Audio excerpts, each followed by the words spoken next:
मित्र, आप सभी का स्वागत है एबीसी कोचिंग यूट्यूब चैनल में। आप लोग कैसे हैं? आशा है कि स्वस्थ और मस्त होंगे। इस वीडियो में क्लास 11 सब्जेक्ट इकोनॉमिक्स के वायरल क्वेश्चन देखने वाले हैं, जो कि आप सभी की बोर्ड परीक्षा के लिए काफी महत्वपूर्ण है।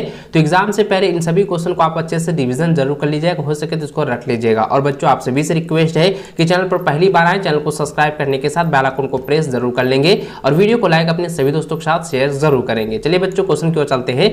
देखिए बच्चों, सबसे पहला प्रश्न दिया गया है कि सांख्यिकी के पिता के रूप में कौन जाने जाते हैं। तो दोस्तों, इसका आंसर हो जाएगा ऑप्शन नंबर 4 हो जाएगा गॉटफ्रेड अकेनवाल। ऑप्शन नंबर 4 इसका सही आंसर होगा। अगला सवाल दिया गया है कि सांख्यिकी का संबंध है, तो सांख्यिकी का जो संबंध है वो किससे है? आंकड़ों से है। तो ऑप्शन नंबर 4 इसका सही आंसर होगा। अगला सवाल है, कहता है कि वेल्थ ऑफ नेशन पुस्तक के लेखक कौन है। तो देखिए, वेल्थ ऑफ नेशंस जो है पुस्तक के जो लेखक हैं वो है एडम स्मिथ। ठीक है, तो ऑप्शन नंबर 1 इसका सही आंसर होगा एडम स्मिथ। इसको आप लोग रख लीजिएगा। अगला सवाल देखिए दोस्तों, यहाँ पे दिया गया है कि जो समंक अनुसंधानकर्ता द्वारा स्वयं एकत्रित किए जाते हैं कहलाते हैं। तो उसको हम लोग कहते हैं प्राथमिक आंकड़े। ठीक है, तो ऑप्शन नंबर 1 इसका सही आंसर होगा। अगला सवाल 5वां नंबर दिया कि newspaper is a source of which of type of data, यानी समाचार पत्र द्वारा प्राप्त आंकड़ा है। तो यह क्या है? द्वितीयक आंकड़ा है। ठीक है, ऑप्शन 2 इसका जो है सही आंसर होगा। इसको आप लोग नोट कर लीजिए। अगला सवाल 6वां नंबर दिया गया है कि संगणना विधि सर्वाधिक उपयुक्त किसके लिए है। तो किसके लिए होता है दोस्तों? यह होता है विजातीय समंक के लिए। ठीक है, ऑप्शन नंबर जो है 2 इसका सही व सटीक आंसर होगा। इसको एग्जाम से पहले आप लोगों को रिवीजन हर हाल में कर लेना है। अगला प्रश्न यहाँ पे दिया गया कि a good simple is always based on, यानी कि दोस्तों इसका कहने का मतलब यह है कि एक अच्छा न्यायादर्श हमेशा आधारित होता है। तो दोस्तों इसका आंसर क्या हो जाएगा? ऑप्शन नंबर 1 हो जाएगा दैव निदर्शन पर। ठीक है, तो ऑप्शन नंबर 1 सही आंसर होगा दैव निदर्शन।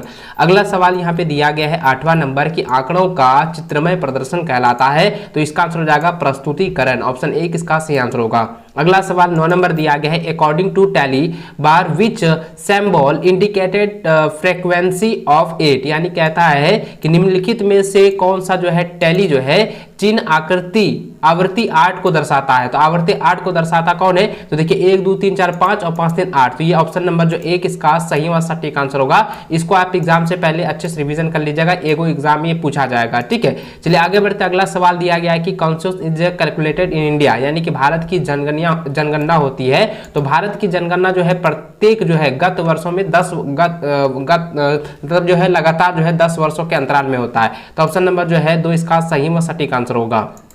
अगला सवाल 11 नंबर दिया गया है कि अंडर एक्सक्लूसिव मेथड, यानी कि दोस्तों अपवर्ती विधि के अंतर्गत आते हैं। तो अपवर्ती विधि के अंतर क्या आते हैं? यह आते हैं किसी भी वर्ग की उच्च वर्ग सीमा को वर्ग अंतराल में समावेशित नहीं करना। तो ये जो है ये क्या होता है? अपवर्जी विधि के अंतर्गत आते हैं। तो ऑप्शन 2 जो है इसका सही आंसर होगा। अगला सवाल 12 नंबर दिया गया कि the difference between upper limit and lower limit of A class is. तो दोस्तों यहाँ पे कहने का मतलब ये है कि एक वर्ग की निचली और ऊपरी सीमा का अंतर कहलाता है। तो इसको हम लोग कहते हैं वर्ग अंतराल। ऑप्शन नंबर 1 इसका सही आंसर होगा। अगला सवाल दिया गया है the main object of classification is. तो दोस्तों यानी कि वर्गीकरण के मुख्य उद्देश्य क्या है? तो बच्चों इसका आंसर क्या हो जाएगा? ऑप्शन नंबर 4 हो जाएगा आंकड़ों का क्रमबद्ध व्यवस्थीकरण। ठीक है, तो ऑप्शन नंबर जो है 4 इसका सही व सटीक आंसर होगा। अगला सवाल 14 नंबर है the principal component of a table is, यानी कहता है कि ये किसी भी सारणी का मुख्य अंग क्या है। तो बच्चों इसका आंसर क्या हो जाएगा? देखिए मुख्य अंग होता है टाइटल, हेड, नोट्स और टेबल नंबर, ये तीनों होते हैं, इसलिए इसका आंसर हो जाएगा ऑल ऑफ दिस हो जाएगा इनमें से सभी। ठीक है, 14 का क्या हो जाएगा? ऑप्शन नंबर 4 इसका राइट आंसर होगा। अगला सवाल देखिए 15 नंबर दिया गया है कि ओजावाइन कर्वेस इज कॉल्ड एज, यानी कहता है देखिए ओजावाइन वक्र को कहा जाता है, ओजावाइन वक्र को कहा जाता है संचयी आवर्त वक्र। ठीक है, संचयी आवर्त वक्र कहा जाता है। ऑप्शन नंबर 2 इसका सही आंसर होगा। अगला सवाल देखिए दिया गया है the flowing diagram is known as, यानी कहता है दोस्तों यह जो आप देख रहे हैं ये जो चार्ट बना हुआ है, ठीक है, तो ये चार्ट जो है क्या कहलाता है? तो दोस्तों हम लोग इसको पाई डायग्राम कहते हैं। इसको क्या कहते हैं? पाई डायग्राम कहते हैं। और हिंदी में दोस्तों इसको हम लोग कहते हैं पाई चार्ट। ठीक है, इसको आप लोग नोट कर लीजिए, या पाई चित्र कहते हैं। तो ऑप्शन नंबर जो है 3 इसका सही आंसर होगा। अगला सवाल देखिए इंग्लिश में दिया गया है the simple form of the presentation is, तो यानी कहता है चित्रमय प्रदर्शन का सबसे सरल रूप होता है। तो बच्चों इसका आंसर होगा सिंपल बार डायग्राम, यानी कि सरल दंड चित्र। ठीक है, ऑप्शन ए इसका सही आंसर होगा। अगला सवाल 18 नंबर दिया गया, मेड इज बेस्ड ऑन, यानी कहता है मेड जो है यानी कि बहुलक की गणना का आधार है। तो बहुलक की गणना जो है किसके आधार पर होता है दोस्तों?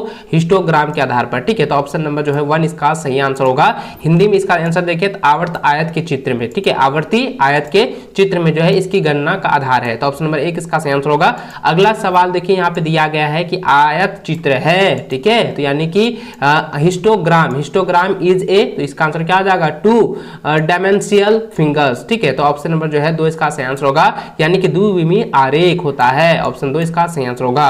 अगला सवाल 20 नंबर दिया गया है कि which can not be calculated by graph, यानी कि ग्राफ द्वारा किसकी गणना नहीं हो सकती है? तो बच्चों इसका आंसर आएगा अंक गणितीय माध्य का। ठीक है, अंक गणितीय माध्य का जो है ग्राफ द्वारा किसी की गणना नहीं हो सकती है। ठीक है, तो ऑप्शन नंबर 1 इसका सही आंसर होगा।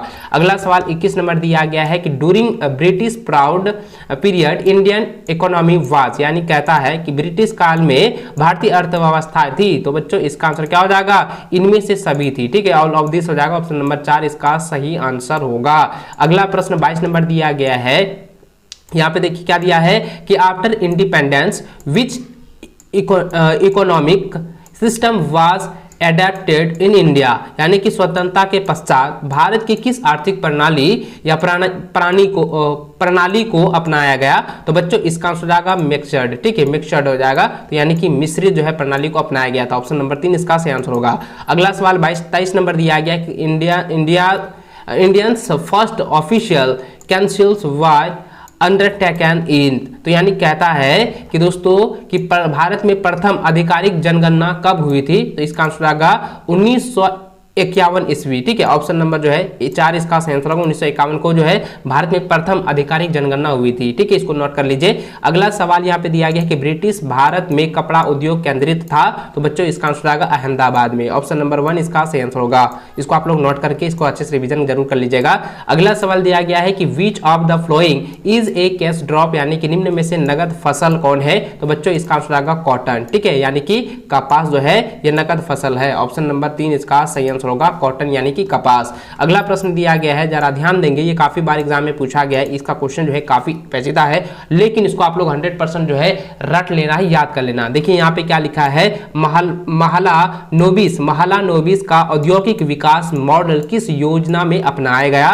तो इसका आंसर हो जाएगा द्वितीय योजना में अपनाया गया था। ऑप्शन नंबर 2 जो है इसका सही आंसर होगा। अगला सवाल जो है 27 नंबर दिया गया है, the national flying commission was appointed in, यानी कहता है राष्ट्रीय योजना आयोग की नियुक्ति की गई थी। तो इसका आंसर आएगा 1950। ऑप्शन नंबर जो है 3 इसका सही व सटीक आंसर होगा। चलिए अगला सवाल 28 नंबर दिया गया है।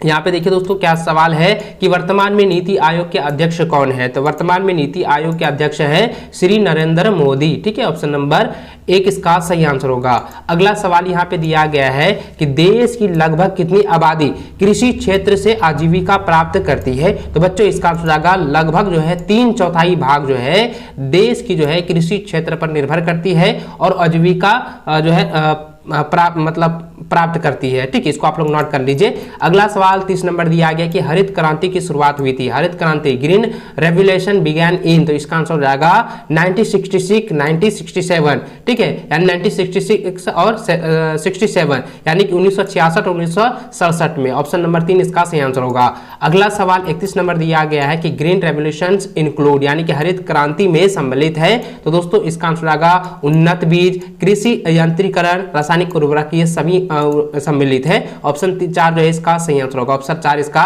राइट आंसर होगा। अगला सवाल 32 नंबर दिया गया है कि हरित क्रांति के फलस्वरूप किस फसल की औसत उपज भारत में प्रति हेक्टर सर्वाधिक है? तो दोस्तों इसका आंसर होगा ऑप्शन नंबर 2 हो जाएगा गेहूं। इसको आप लोग याद कर लीजिएगा। अगला सवाल दिया है कि world bank is also now, यानी कि वर्ल्ड बैंक दोस्तों है ना, विश्व बैंक को किस अन्य नाम से जाना जाता है? तो दोस्तों इसको दूसरे नाम से जाना जाता है IBRD। ठीक है, IBRD। ऑप्शन नंबर जो है 4 इसका सही आंसर होगा। अगला सवाल है कि TIS TISCO यानी टिस्को का पूर्ण रूप है। तो टिस्को का पूर्ण रूप होता है दोस्तों Tata iron and steel company, ठीक है, Tata iron and steel company. इसको आप लोग जो है नोट कर लीजिए, ऑप्शन 1 जो है इसका सही आंसर होगा। अगला प्रश्न जो है 35 नंबर दिया है कि when was the new industries policy declared, यानी कहता है कि जो है नई औद्योगिक नीति कब जो है घोषित हुई थी, कब पारित हुआ था। तो आपको याद रखना है कि 24 जुलाई 1991 को जो है ये पारित हुआ था। ऑप्शन 4 जो है इसका सही आंसर होगा। इसको कई बार एग्जाम में पूछा गया है, इसलिए इसको आप लोग रिवीजन जरूर कर लेंगे। अगला प्रश्न दिया गया है कि विच component was included in new economic policy, यानी कहता है नई आर्थिक नीति में किसे सम्मिलित किया गया है। तो दोस्तों इसका आंसर होगा उदारीकरण, निजीकरण और वैश्वीकरण को भी सम्मिलित किया गया है, इसलिए जो इसका आंसर होगा इनमें से सभी हो जाएगा। ऑप्शन नंबर 4 इसका सही आंसर होगा। अगला सवाल 37 नंबर दिया गया है कि वर्तमान में भारत में कितने ऐसे उद्योग हैं जो सार्वजनिक क्षेत्र के लिए आरक्षित हैं। तो बच्चों इसका आंसर हो जाएगा ऑप्शन नंबर 1 हो जाएगा 2। भारत में ऐसे 2 ही ऐसे उद्योग हैं जो कि सार्वजनिक क्षेत्र के लिए जो आरक्षित है। तो ऑप्शन 1 इसका आंसर होगा 2 ही जो है उद्योग है। अगला प्रश्न दिया गया कि small industries are mostly established is, यानी कि लघु उद्योग प्राय स्थापित होते हैं। तो दोस्तों कहाँ पर जो है स्थापित होते हैं, तो एक रूरल सेक्टर में होता है और एक अर्बन सेक्टर में होता है, यानी ग्रामीण क्षेत्रों में भी और ये शहरी क्षेत्रों में दोनों में होता है। इसलिए इसका आंसर ऑप्शन नंबर 3 हो जाएगा, बोथ 1 और 2 हो जाएगा, यानी कि 1 और 2 दोनों हो जाएंगे, ठीक है। चलिए अगला सवाल 39 नंबर दिया गया कि Indian small industries development bank was established on. तो इसका आंसर है दोस्तों 2 अप्रैल 1999, यानी कि भारतीय लघु उद्योग विकास बैंक की स्थापना की गई थी। तो इसका आंसर आएगा 2 अप्रैल 1990 को, ठीक है, इसको आप लोग नोट कर लीजिए। अगला सवाल 40 नंबर दिया गया है कि the world trade organization was formed in the year. तो इसका आंसर आएगा 1995, ठीक है, यानी 1995 में विश्व व्यापार संगठन का गठन जो है कब हुआ था। तो इसका आंसर याद रखना है कि 1995 जो है 95 में गठन हुआ था, ठीक है, 1995। ऑप्शन नंबर 3 इसका सही आंसर होगा। तो दोस्तों इस वीडियो में वायरल क्वेश्चन का जो है मैंने सारा का जो है ऑब्जेक्टिव क्वेश्चन आप लोगों को बता दिया है। तो आप एग्जाम से पहले इसको आप लोग अच्छे से रिवीजन जरूर कर लीजिएगा। वीडियो को लाइक अपने सभी दोस्तों के साथ शेयर करेंगे, और भी वीडियो अपलोडेड कर दी गई है, आप प्लेलिस्ट पर जाकर जो है सभी वीडियो की तैयारी आप लोग अच्छे से कर लीजिए, क्योंकि आपके पास समय बिल्कुल भी नहीं है, ठीक है। चलिए बच्चों मिलते हैं नेक्स्ट वीडियो में, तब तक जय हिंद, वंदे मातरम।